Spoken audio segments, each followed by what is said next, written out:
ఇక దేశవ్యాప్తంగా 32 విమానాశ్రయాల నుంచి మళ్లీ రాకపోకలు ప్రారంభమయ్యాయి. భారత్-పాక్ సంఘర్షణ ముగిసిన నేపథ్యంలో విమానాశ్రయాలు తెరుచుకున్నాయి. తొలుత ఈ నెల 15 వరకు వాటిని మూసివేసేయాలని భావించిన పరిస్థితులు మెరుగుపడటంతో అధికారులు తెరిచారు. ప్రయాణికులు ఈ విషయాన్ని దృష్టిలో ఉంచుకొని ఏర్పాటు చేసుకోవాలని పేర్కొన్న ఎయిర్పోర్ట్ అథారిటీ ఆఫ్ ఇండియా సూచించింది.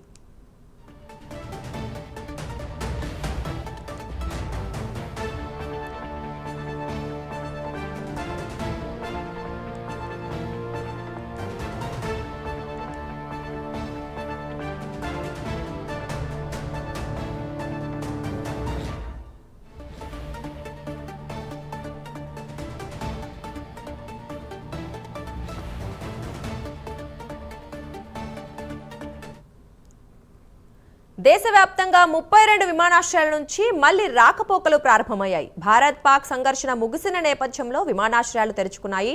తొలుత ఈ నెల 15 వరకు వాటిని మూసివేసేయాలని భావించిన పరిస్థితులు మెరుగుపడటంతో అధికారులు తెరిచారు. ప్రయాణికులు ఈ విషయాన్ని దృష్టిలో ఉంచుకొని ఏర్పాటు చేసుకోవాలని పేర్కొని ఎయిర్పోర్ట్ అథారిటీ ఆఫ్ ఇండియా సూచించింది.